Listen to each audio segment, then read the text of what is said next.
All right, by my watch, we're close enough, so let's get this going. I'm Matt Dunwoody. This is Nick Carr. We're IR consultants with Mandiant. We had a particularly challenging, kind of interesting engagement that we worked. So we decided to put this talk together in order to address some of those challenges, the ways that we responded to them, and some of the lessons that we learned along the way. So first, a little bit of background. This started the way a lot of these incidents do, with a phishing email. You can see there it's not even a particularly targeted email, but it was good enough that somebody clicked on it. I think a few people clicked on it. The client attempted to investigate and remediate. They failed the remediation, and the attackers, which were the Russian group APT29, they didn't like that. They did not like that one bit. So this is one of our favorite attack groups. We've worked quite a number of incidents with them, in particular recently, and they're definitely one of the most interesting. I think our intel says that they are a proficient and professional attack group or something along those lines. I always like that. It's kind of delightfully understated. So we came in just to help our client resolve some of these issues. Meanwhile, the attacker is continuing to complete their objectives, which are to steal the email of targeted VIPs and to monitor the security team in order to keep track of our response and detection efforts. So at the end of the investigation, we had a 4-person Mandiant team on site. At the end of this, we had over 1,000 compromised systems. We had over 1,000 unique malware samples by hash, never reused the same hash. We had over 1,000 unique C2 domains and IPs. Almost never reused C2 across malware samples. We identified over 50,000 email communications stolen. That's probably only a small fraction of what they actually took. And including all of their scripts and tools, we identified, I took a look in our sandbox where we kind of aggregate all this stuff. We had over 7,000 unique attacker files. So how'd they pull this off? Well, the fast pace of the intrusion, they were very stealthy. They had rapidly changing tactics, and they employed advanced attack techniques. And so these are the 4 points that we're going to kind of hit on here. The first one being the fast pace of the attacker activity. So after that first failed remediation attempt, the attacker started deploying their main backdoor to at least 10 systems per day, and especially when provoked. They also accessed hundreds of systems for recon and credential theft and continued to deploy other stealthier backdoor families along with that those main backdoors. They removed tools and forensic artifacts as they went, and they continued to steal data every week. No matter what the client did to try to slow them down, their data theft efforts were never even hindered. So in order to respond to this, we really had to change the way that we looked at these systems. So in order to get through these 10 to 20 systems per day that were coming in and getting compromised, we couldn't do the kind of in-depth analysis that we would typically want to do on these sorts of compromised systems. So we went to a more abbreviated triage method, leveraging the known attacker TTP. So on the systems where they were just accessing and dropping backdoors, which was the most common thing that they would do, we weren't going to the depth of analysis that we might otherwise. And we also developed some indicators to assist with that triage. So by the time we actually got to looking at a system, our sweeps would have shown us 90% of what happened on that box, and it's just a matter of closing out the remaining 10% and making sure that there's nothing on there that we haven't seen before, nothing unique. So there were a couple of things that we couldn't write grade indicators for, which is like lateral movement, which I'll kind of get into that later as to why that was a challenge. Some of their pivoting, anything new tools, new backdoors, and signs of data theft, we obviously have to document all of that. And along with that, we also had to streamline our documentation. We couldn't write live response reports the way that we typically would. We couldn't even really make timelines. It was just too much data. So we basically compressed it down into these single blocks that we kept in our engagement tracking spreadsheet. Contained things like the malware and attacker tools in the system, persistence mechanism that was in use, periods of attacker activity and any significant timestamps, the source of the activity. And we also documented any new findings in a little bit more free form as far as new tools, techniques, or procedures, any signs of data theft. So the lesson learned from this is just to be willing to change normal practices and disregard official methodologies when they're not working. You have to be willing to be flexible to respond and do what you have to do to be successful. At the end of the day, that's what really matters, though it is obviously important to also document as you go. And make the most of outside help. So this is something we talked a little bit more about in the past, but didn't include as much this time. But we really reached out to the client in ways that we typically wouldn't, because you're not always going to have all the resources you want. So if that's the case, you need to be willing to reach out to others in your organization that you might not typically work with, but there are always other people that can help out when you need them. With that, I'll hand it off to Nick. Thanks.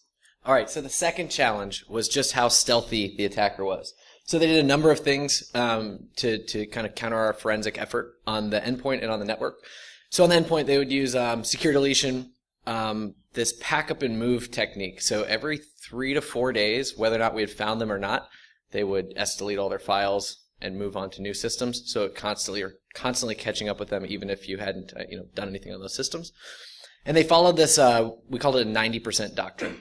Out of those 10 systems that had their foothold with their primary backdoor, 9 of them were very similar, all with different C2, but similar persistence mechanisms, similar details.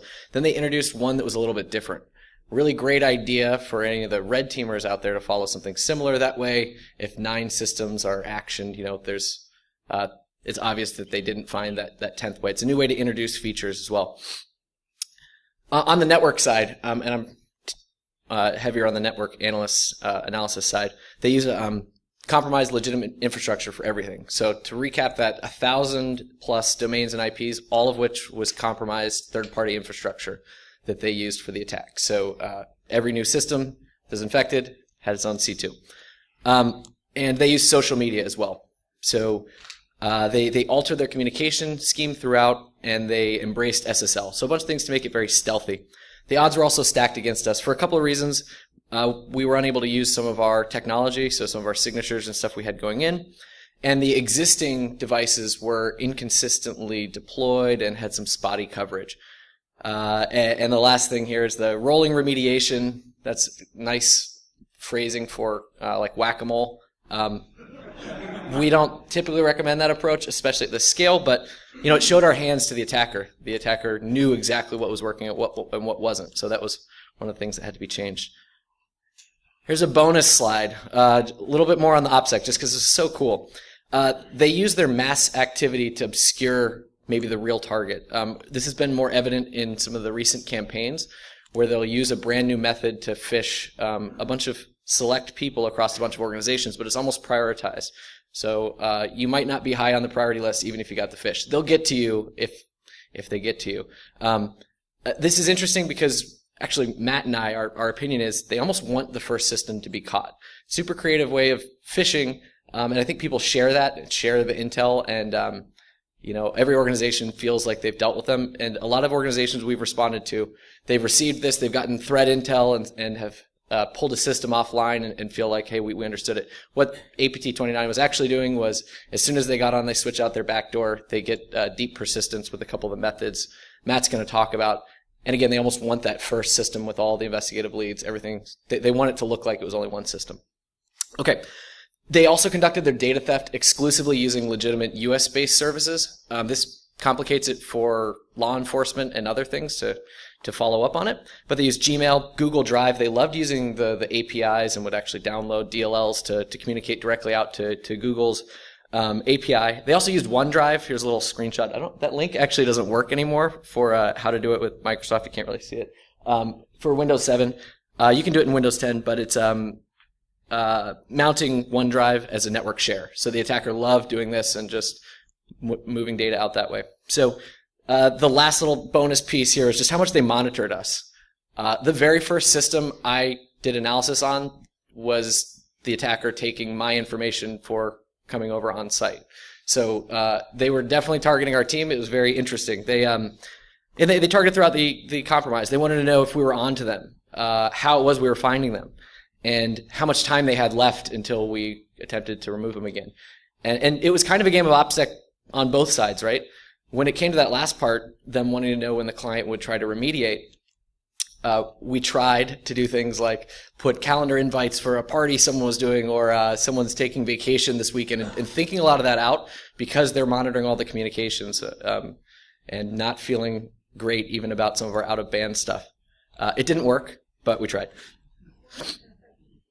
Okay, so what we really did is we made the most on the endpoint. So talking about the endpoint anti-forensics, we made the most out of these trace artifacts. So they used the sysinternals sdelete tool a lot.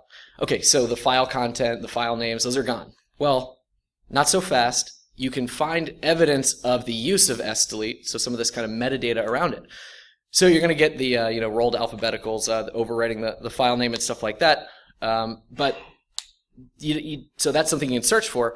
Well, the entry modified timestamp for those files typically indicates when the sdelete occurred. Okay, so now you can look for at scale when sdelete is occurring. It also is helpful. It's something we've used at Mandiant for a while, that anytime you use a sysinternals tool, you actually get a registry key created for accepting the end user license agreement. So now tool by tool, you can look for it. So we looked for new uses of sdelete. So we started to target that way. And then when you get onto that system, assuming it had prefetch, some of their operations, like so the prefetch accessed files for RAR, you could actually see a list of what the files were called at that time. So there's some really creative ways to piece it together. APT29 then deleted all the prefetch files once they figured that out. And fun fact, on some of the cases we're responding to right now, it's all built into their backdoor. So none of those sdelete artifacts really matter. Their secure deletion is in their backdoor. We do have a real-time trigger-based way of finding them that is actually firing anytime there's a file rewrite on the system, and we write triggers for that. But we didn't have that at this time. Okay. Next thing we did is we made the best of what we had. Remember I said we couldn't use some of our tech and had this kind of spotty coverage and all that. We learned and leveraged those client tools. It's a little bit different than what we normally do, but we embraced the differing technology across different business units. It actually presented an opportunity to detect, the attacker probably didn't know what was between these different business units. We actually didn't either. We would kind of just blindly search. We got it all centrally into a SIM and were able to search. But it was more likely that we actually might have something that triggers on a piece of the activity. So then, we'd search anytime there's a new system. We search everything that happened for that system around the time frame of activity in the SIM, regardless of what was there. And then we search between infected hosts to see if there was communication. That's key here in a second. We just automated that where possible. If we had something that worked, automate it, build a dashboard, make it easy. Okay, I want to give these two quick examples and some context we actually haven't given before on these.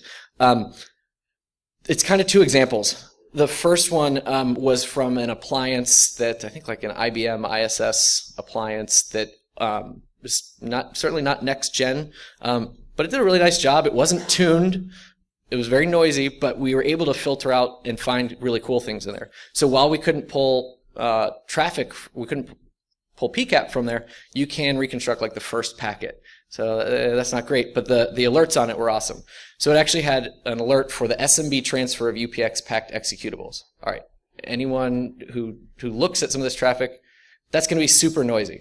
There's tons of stuff that uses UPX and pushes around all over the network. So printer software, for instance, is constantly pushed around by admins. But then we were able to extract the fields that we wanted. Again, in this case, we used Splunk. Isolating out the file names that it went to, start to build things, and what you see, or you don't see, unless you're in like the first row, is that a little excerpt where there's these files were written over SMB and they were UPX packed. So the first is actually a printer printer software, and then SMB writes to the Adobe ARM directory and Microsoft Office directory. So those turned out being CDaddy. But all of a sudden we build up this visibility. Now this next one is kind of crazy. So as we were trying to prioritize and triage systems, we had to make judgment calls for how much time you spend everywhere. There's a couple of these systems we kept getting to that all we saw in it was that a scheduled task ran and that a batch script was executed. That was it. We took kind of a bunch of different analysis techniques to try to look through it and reconstruct different timelines. Just couldn't get anything there. So we prioritized those lower, but we saw a couple of those being done, and that made us nervous. Once we expanded our network visibility, and we were doing that thing where we searched between two hosts for just everything, we started to see a lot of these MSRPC suspicious encryption events. Those were occurring a lot. Again, another kind of untuned appliance. But it turns out that's there's one UUID specifically that's associated with the command line task scheduler that is used in Windows 7 and up. It's the contents are encrypted on the wire, but we at least now were able to identify when someone was scheduling tasks remotely if it crossed some of these appliances. So that was cool visibility on the network side. Well, when we started to look for that, we saw it corresponded with one other event for those systems. That was SMB writes to system 32. So what was actually going on was the attacker was pushing their file, overwriting legitimate Windows binaries, which is pretty crazy, and then using that batch script to double timestamp, so we weren't able to find it on the with host forensics. And that's actually how we found Hammer Toss. If people saw that kind of cool video that's been put out, we've never really mentioned that before. But the really cool lesson for us was that these network time kind of preserves the original time when the host-based time stuff is stomped. Okay, so making the best of what we had, then we also made some shiny new stuff, deployed open source tech where possible to fill out the gaps, and found ways to apply our methodology to this. So we have kind of this incident tracking process we follow. We threw all that into Splunk and enriched it there. One of my favorite things was the use of spark lines, because with so much information going on during a breach, this allowed us to not only see the time but volume of activity. Let me show you what was actually going on here. So this was yet another way to find them. This was a network signature we wrote for Python-initiated SSL connections. So we filter for outbound Python-initiated SSL connection. We filter for a couple more things. And we have this. So you go hosts 1 through 10. They're compromised with CDaddy, Python-based backdoor, and it beacons out. So 1, 2, 3, 4, 5. Okay, and you see each of those initial blips. That's actually the initial beacon. From a host perspective, if we're running sweeps and scans and see something, the most interesting system is probably host 10. This is the most recently compromised system. That's where we're going to go look. Well, they compromised 10, then they went back somewhere in the middle, and they started to go to work. And that's where you see the traffic there. That's actually every time they were interacting with it, it fired the very granular signature we wrote. So that's where they were doing some of their data theft, using some of their other utilities. Then we just started prioritizing our host analysis based on this. So we were able to recover these tools that they were otherwise deleting, and we just kind of smashed and grabbed everything. The lesson here is to improve visibility, don't stop looking. You want to minimize those blind spots based on what the attacker is doing. Give people access to tools they wouldn't normally have. Here we gave network analysts access to the host side, host analysts access to the network side. That was key. And then the lesson I said about the network time was really cool. Combat IR fatigue. This was super tiresome. As interesting as it is in the presentation, 8 months worth of it is grueling. When if you lose track of them, you're in trouble. So automate where you can. Try to keep people from doing boring stuff. And once the attacker's found, you're going to fight to maintain line of sight. So that brings us to the third challenge. They're rapidly evolving tactics. So they actually use 7 distinct backdoors here. Some of those I don't think have names or are public. One of them, CDaddy, was the one they were using a lot, so I hit on it a couple times in the presentation. It went through 3 major version revisions. I'll show you in a second. But they use 7 persistence mechanisms. Registry run keys, link file persistence, persistent services, WMI, Matt's going to talk about that. Name scheduled tasks, they hijacked existing name scheduled tasks too, which was pretty cool. And then they overwrote legitimate files, like I said. So overwriting a number of files that will launch a number of different ways on a system is really kind of the ultimate persistence, the ultimate way to blend in. Okay, so, and they cycled those techniques kind of regularly. I realized that we say 7 backdoors, 7 persistence mechanisms. Everything was interchanged.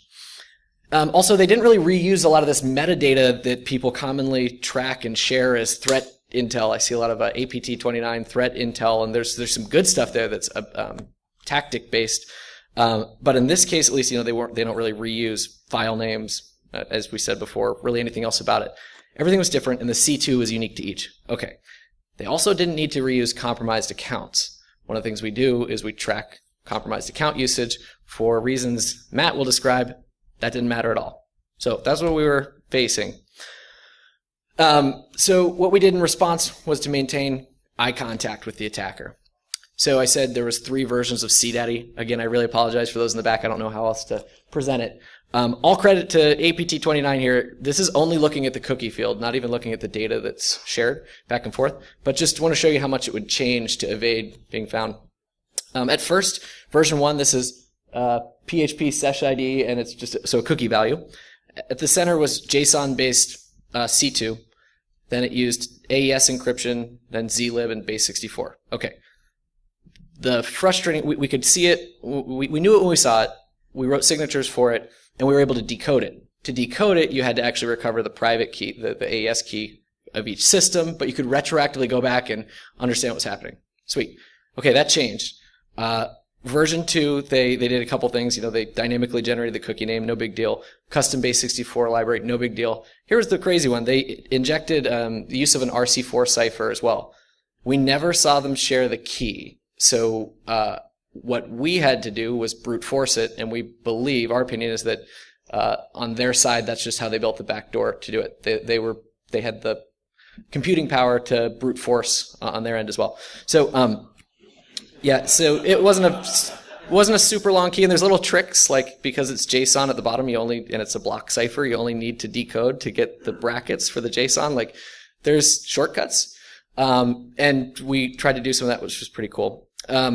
But we lost the ability to decode it, needless to say. At 10 or more systems per day, it's not valuable to try to do that kind of crypto.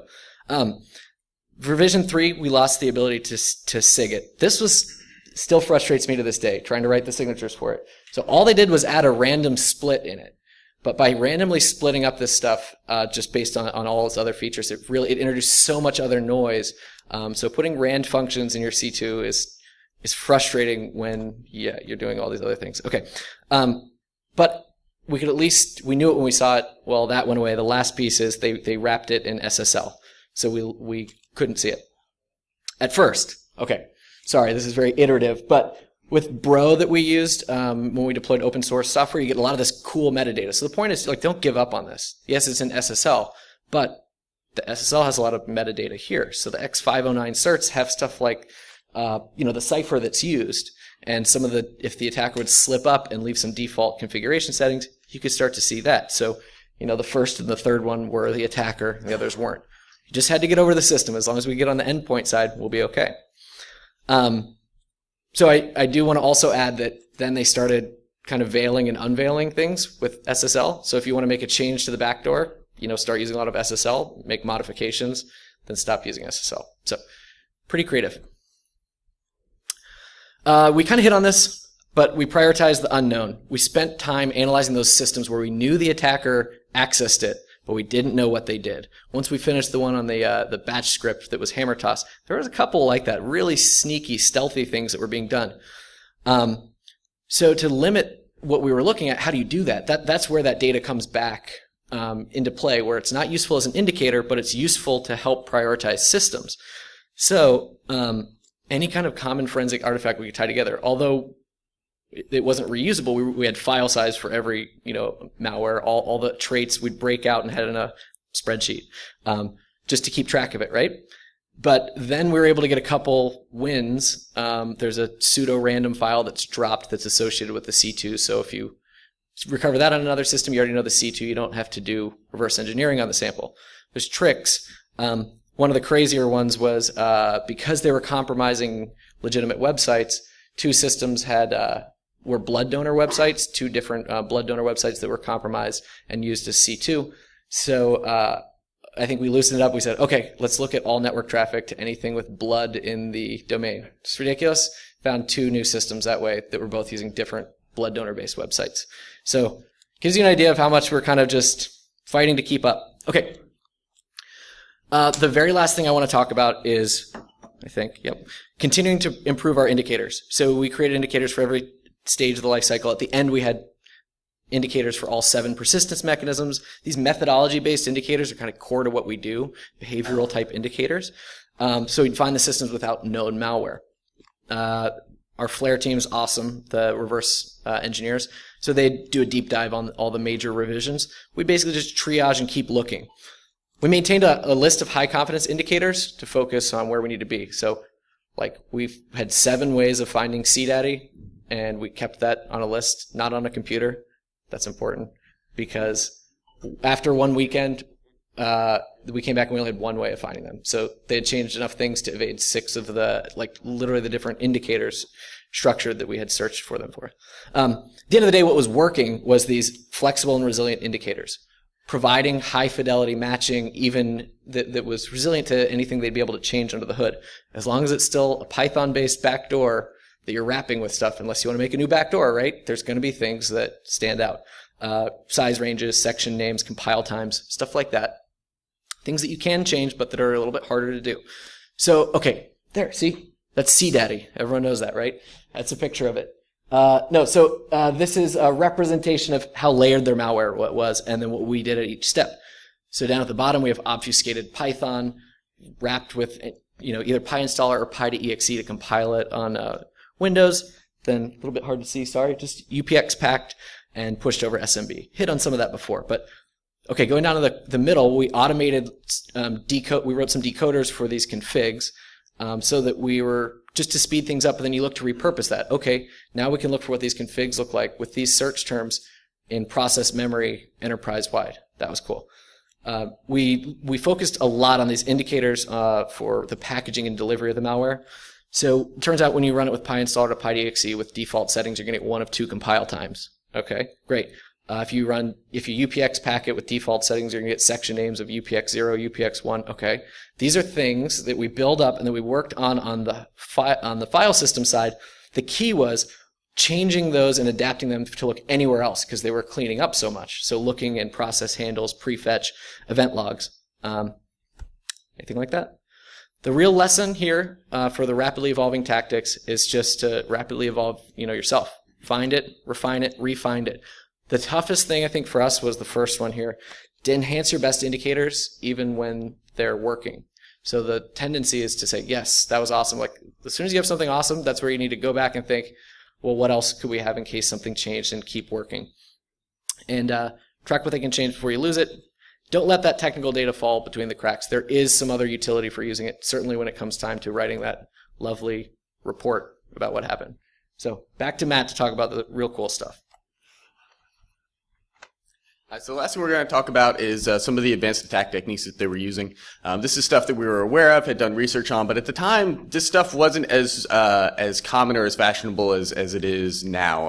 A lot of this stuff is kind of taken off. And the first of these is Windows management instrumentation. I'm sure everyone's familiar with WMI now. This is an administrative framework that's been built into Windows since the 90s. A lot of flexibility, a lot of power. Really has become fashionable in the last couple of years. So the attackers used WMI pretty extensively. They used it to persist backdoors, which this was actually the first time we'd ever encountered that in the wild. We'd released some papers on it, but it was cool to actually see it. Embedded backdoor files and PowerShell scripts right in the WMI repository. So this is a file that sits on disk. It contains all of that WMI administrative data. There's all kinds of cool stuff in there. So if you haven't looked at that file, if you do IR, look at it. But then by putting all their data in there, it created essentially like a fileless solution. If you didn't know to look in that file, you're not going to find it. They used WMI to steal credentials from remote systems and to kick off processes on remote systems, so they didn't have to use PSExec or schedule tasks or any of those things that people look for. They're able to do it very discreetly just right over WMI. And they even configured it to extract and execute backdoors months in the future in order to try to evade our remediation efforts. They also leverage PowerShell. I would hope everyone here knows what PowerShell is by this point. This is kind of the PowerShell conference. I'm not going to get too much into that, but they used it for stealthy backdoors. Really for every stage of the attack lifecycle. The attackers really love PowerShell for all of their post-exploitation, so I guess Jeffrey Snover would be pleased. They used scripts like invoke Mimikatz, which at least at the time were evading AV detection very effectively, and had excellent WMI integration, so this is really what they were using to back all of those WMI attacks. And then Kerberos. Kerberos, obviously the authentication protocol used in all modern Windows domains. They used a lot of Kerberos ticket attacks, which really made things a lot more difficult on us, and we'll dig into that in a minute. So the first thing we're going to talk about is WMI usage. So the first thing we had to deal with was persistence. This is the first thing we really saw them using it for. This started out basically with us identifying activity by other means and then getting onto the box and trying to figure out, okay, where's the persistence, and essentially pulling up the objects.data file, which is the main data repository from that SIM repo. And then just looking through it, looking for evidence of the persistence contained within this, 50 to 100 meg file. Not easy, not scaling very well. We eventually got to a point where we're running a script across the environment to look for this, but that's also not great. It's authenticating all over the place. It's pulling data back slowly, kind of kludgy. Thankfully, some of our colleagues developed a custom audit for our tool set that allowed us to look for this at scale. And that was a huge benefit for us because all of a sudden, we're actually finding this really effectively. And since WMI persistence is very rarely used for anything legitimate, I've only seen like 2 legitimate WMI persistence incidents in my entire career. So, pretty good way to find attacker activity. We also identified evidence of attacker code in the WMI repo. So they were using a really cool script, and I probably should have broken this out in here because it is actually pretty fun. They had a PowerShell script that would connect to a remote system over WMI. They would they would create a WMI class, which is basically just what you think it is, and 2 properties for that class, which are just like text fields. Into the first one, they would write the contents of the invoke Mimikatz script. Then they would send over a command to run PowerShell and to execute the contents of that property in PowerShell, which would then run invoke Mimikatz. And then they would write the output from that into the other property, also stored in the WMI repository. And then they would read this from the remote system, and then they would delete the class, which, at least in theory, should just wipe all of this away. But what's great is the WMI repo kind of has like a slack space. It doesn't like resize the file all the time. So when you delete things, they kind of sit there for a bit until they get overwritten. So we're able to find systems where they've done this, pull out some indicators from it, and then look at the contents of these objects.data files at scale across the enterprise and find systems that they'd accessed this way. And they did some other things with embedding things in WMI as well, which we also had to kind of address there. But really just being able to look at this at scale was a big benefit. We also had to parse out embedded scripts in malware. So we found instances where they would create these properties and start writing, 3.5 megabyte executable files into them, base64 encoded, or scripts, or whatever.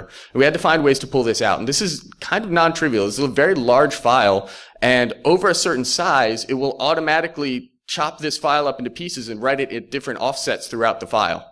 And if you don't have a parser for this, which didn't exist at the time, it's very difficult to pull these pieces back together, get them into the right order, and get them to work properly, especially when they started using a lot of encryption, so that if you didn't get all the pieces or didn't have them associated right, you were pretty much out of luck. So we were able to do that. We kind of just worked at it. Thankfully, Willie, Matt, and Claudio did some great work reverse engineering this repository and made parsers for it. Willie's in particular is awesome. It's Python-based, and it will fully parse out this repository, so you can get to every class, every property, every piece of data that's in there, you can just parse right out. There's even a little GUI for it. It's fantastic. It would have saved us a ton of time. Unfortunately, they didn't release until we were done. So, oh well. So this is an example of the kind of strings we were looking for, especially at the beginning.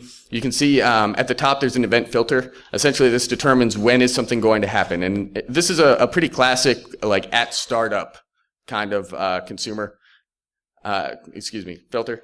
Then at the bottom you see the command line consumer. This is basically what's going to happen. So in this case, it's going to run that logon.ui.exe, which was just a CDaddy backdoor sitting on disk. This isn't the most complicated thing. And then in the middle, you see there's a filter to consumer binding, which basically pairs these two things. So next thing we'll talk about is PowerShell. So the attacker used PowerShell for basically everything. It was their favorite way to operate. When we got there, pretty much everything had PowerShell 2.0 on it. PowerShell 2.0 logs just enough to let you know that something happened in PowerShell, and basically nothing else, provides no real context. We were able to upgrade the environment to PowerShell 3 and enable module logging. The logging's a whole lot better now with PowerShell version 4 and 5, but even 3 provided a ton of really valuable information. It captured input and output, variable initialization, entire functions of PS scripts, attacker commands, script output, all kinds of stuff. We're able to identify basically every stage of their attack lifecycle using this. So we could see, and we wrote indicators that we were able to look at scale for any time that they moved laterally, their unique backdoors, credential theft, data theft, recon, persistence creation.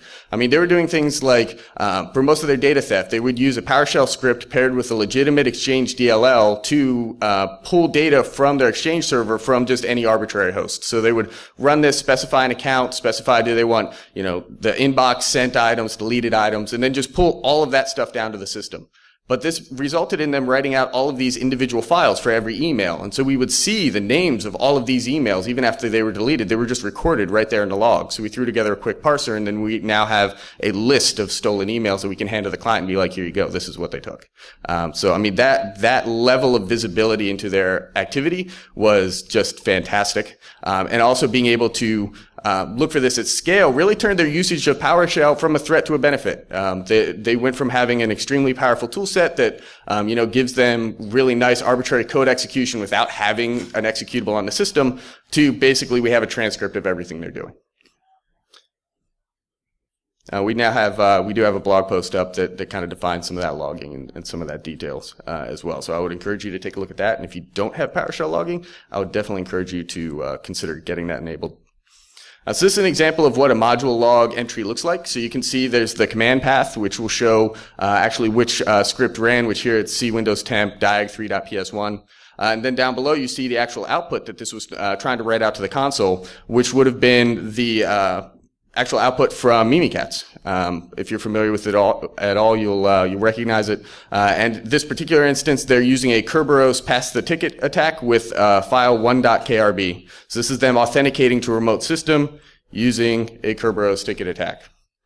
So Kerberos ticket attacks are particularly annoying because they do a few things that really kind of throw a wrench in a traditional IR process. The first is that when you generate these tickets, you're actually submitting a forged ticket. Once you get the KRB TGT password hash, you can actually sign these tickets yourself. And so you can basically define whatever you want in these tickets and then sign it, and the remote system will accept it as valid. So you can just go around authenticating to systems as Batman if you want with full administrator privileges, and there's literally nothing that's going to stop you. Instead of doing that, what the attacker did in this instance is they enumerated everything in Active Directory, which is like the first thing they do. They come in, they enumerate your entire AD, and then just steal it. And so they would either randomly select an account, or they would select an account that's associated with the machine that they were logging onto and use that account, but they would give an unprivileged account full domain admin privileges. So they're logging on using what looks like a legitimate account, but now all of a sudden it has domain admin. And in some environments, this might not be so bad. If you have a finite number of admins, that could work. But this environment was so large and there were so many admins, the client couldn't even give us a list of who was actually a legitimate admin. So it's always kind of, guess and check. So we started out basically looking for other evidence of attackers accessing these systems, and then kind of backtracking and finding evidence of these Kerberos logons and figuring out where they came from. Oh, the other thing I failed to mention is that when you do this, when you do a Mimikatz pass the ticket attack in order to authenticate to a remote system, it doesn't generate an explicit logon event. So when we do IR, typically if we see an attacker access a remote system, we get these explicit logon events. We can see what account they used, what system they accessed, and we can just kind of follow this trail down the line. With this, that event is never generated. So you can tell when you see that in the logs that they authenticated somewhere, but there is no real way to tell where unless you have like very minute level NetFlow or some other kind of indicator which we didn't have available to us. So we could backtrack. We could find systems that were compromised, figure out where they came from, and kind of walk back up that compromise chain, but you couldn't walk it out the way most IR teams would do. So yeah, we really had to just keep looking at the endpoints, get that visibility at scale, find evidence, look at those, track it back. Eventually, we did develop some indicators based on research of Sean Metcalf at adsecurity.org. If you do IR or forensics and you don't frequent that site, you should change that and frequent that site. He does some fantastic work there. He developed that research late in the investigation, but it was extremely high fidelity, and I'm forever grateful that he did that because I did not have the time to do that in the middle of this investigation. So that worked out really well. Here's some of the kinds of indicators we were looking for at the time. So in a Windows 7 system, you won't see the FQDN of the domain in a 4624 event. So, I mean, this is kind of trace stuff, right? Like the empty account domain in the 4672 and 4634 events. Really trace items, but really valuable as indicators. Unfortunately, all of these things have since been patched. So none of this works anymore. I guess this is, what happens when people do good work and disclose, indicators. Everything gets patched. So there are no good endpoint indicators for Kerberos ticket attacks that are currently disclosed. So, good luck. So bonus slide, even more WMI and PowerShell. So this was a particularly interesting one that kind of pulled all three of these things together. So the attacker authenticated to this system using a Kerberos ticket attack.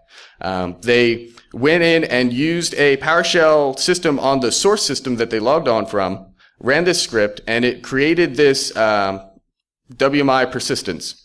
This one's a little different from the one we saw before. It's set to run on the first, second, fourth, fifth, and sixth days of the week at 12:23.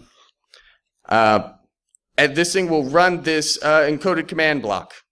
And so when we dug into this, we found that there was a bunch of like crypto contained in this block, but the really relevant part was this, which essentially is going through and it's defining a WMI class and property, and it's grabbing that value, it's decrypting it using AES and another function I didn't include, and then it's executing it. So now when we go back and look and pull out that rack task, hive upload task property, grab the value of that, which, as I mentioned earlier, took quite a while and was actually pretty difficult to get that data out of the repo. We found that it was a backdoor sitting there that actually used a domain generation algorithm and would reach out and pull down an additional file from its C2 and run that in memory. So a really sneaky backdoor. I've seen this referenced recently in something about the DNC, but so they're obviously, they've been using it. They use this a lot. This is one of their favorite kind of sneaky, persistent backdoors. I don't know how much they'll be using it now that it's kind of, their spot's been kind of blown up on that one. Also interesting is there are a number of these backdoors that we saw the attacker actually test before deploying. So that was one of the really interesting things to know, that a lot of the things they were doing here were things that they were coming up just to mess with us. As opposed to things that they already had kind of hanging out in their arsenal, because we'd see early versions of stuff that they just kind of like drop and run. So we saw like a PowerShell script just sitting on disk that they kind of dropped and run just to, I guess, kind of see if it would work in a live environment. And then they kind of tweaked it and refined it, and then they started deploying it actually in the WMI repository. And we saw that with a few of the different tools here, that they were actually going through that testing cycle on our network while we were trying to respond to it. So the lesson from this is to use attackers' strengths against them. These really kind of advanced, stealthy, crazy attacks can make for really good indicators, because there's not a lot of activity on your environment that's going to look like this. So if you can find it at scale and get that visibility, you can really take advantage of this to scope out that incident and to get a really good perspective on what the attacker's doing. And then I threw this in just because I think it's cool. It doesn't really fit in anywhere, but the attacker, 3 hours before we were supposed to go into remediation, so we were talking about how we tried to trick them. It obviously didn't work, because they dropped this thing in on 3 or 4 systems, like literally 3 hours before the internet got cut off. So it was a backdoor that utilized Tor hidden services. So this is the same sort of thing you'd see on the Silk Road or something like that. But instead of redirecting, and basically this results in port redirection, right? So traffic comes in from Tor, it hits certain ports, those ports get redirected to typically like the, 8443, like all your web server ports. But instead of doing that, what they did was redirected it to remote desktop, NetBIOS, and SMB, all of your remote access ports. They also updated the registry to enable RDP, and they did the sticky keys, exploit, if it's really an exploit, so that they could get unauthenticated privileged console access when they RDP in. They RDP in, they get to that front page, which shouldn't even be an option anymore, but backwards compatibility is apparently paramount. and then they just, hit the button and up pops their system level prompt. And then they can go in and create new accounts, do whatever they need to do to get back in after we do a password reset. So what is Meek and why are they using this Meek plugin? What is this for? Well, if you're going to run Tor off of an endpoint, that's going to be pretty noisy. It's very distinct traffic and very easy to SIG. So the Tor project released this plugin called Meek, which is pretty cool the way it works. So this is actually the config from that Tor server. So you can see that they hid it under program files x86, Google/data. So they renamed everything to look like Google Update, kind of things, just trying to be discreet. And you can see here down at the bottom the hidden service ports redirecting. And there was also a secondary configuration that had the actual host, the hidden Tor hidden service host name and password and all of that information as well. So Meek goes through after it runs through. And you see here in the middle, client transport plugin Meek, right? So URL meekreflect.appspot.com, front is google.com. Essentially, what this does is on the endpoint, the data will come through from the server. It will go through the Meek plugin. The Meek plugin will take it, wrap it in SSL that looks like it's destined for google.com. It will send that connection out, establish that connection with a google.com server using the legit google.com SSL, going to a legit google.com IP. This exploits kind of a trick of the way that a lot of these clouds work, like Google's Cloud, Cloudflare, a couple other providers, where essentially if you send something to one of their servers, if it ends up at the wrong server, the server will automatically redirect it anywhere else in that cloud. So what it's doing here is it gets to google.com. Google.com strips off the SSL and notices that the HTTP header actually says meekreflector.appspot.com. And because Google bought AppSpot, it's in the Google Cloud now. So that traffic gets redirected to meekreflector.appspot.com. Meekreflector then takes that traffic, reassembles it into Tor traffic out of those HTTP packets, and dumps it out onto the Tor network. And then the Tor network, goes over to APT29 sitting there on the other endpoint. So then from a network perspective, what you see is a connection from a desktop to google.com using google.com SSL at a google.com IP. How cool is that?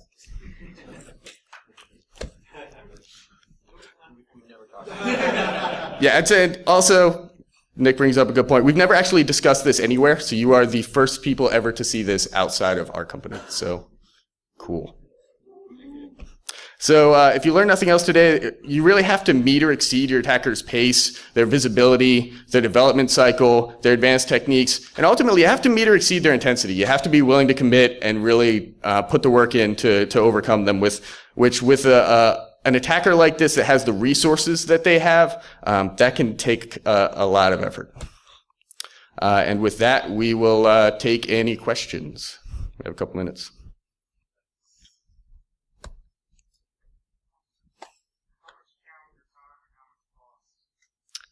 Calendar time was 6 to 8 months. I mean, we were there for 8 months in total, but some of that was post-remediation monitoring. A lot of that time frame was driven by basically how much time they needed to prepare their remediation steps. So we gave them a pretty extensive list of things they needed to do to try to end this, and it took them quite a while to be able to prep all of that. I don't think we ever disclosed contract dollar amounts. Four people. This is not too bad given what we're up against. Yep. How were you able to positively identify that the bad guy was APT29?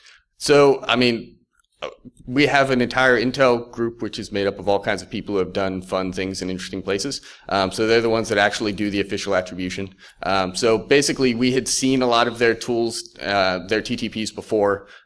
We had, good confirmation based on the particular phishing campaign. Like APT29 doesn't try that hard not to be attributed. They really don't. They don't seem to really care because I think they realized we were not going to really do anything about it. So yeah, I mean, the attribution on this was apparently fairly straightforward. And yeah, there was not really a lot of other activity from other groups. We were kind of pretty familiar with them, so we recognized immediately when it was them. There wasn't a lot of other activity, which was surprising here given the length of it. We normally run into historical evidence or other things going on, but it was all the same group.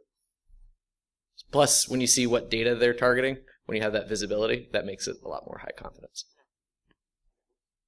How does the vendor analysis play a part in your investigation? And if it did play a big role, what kind of automation did you do?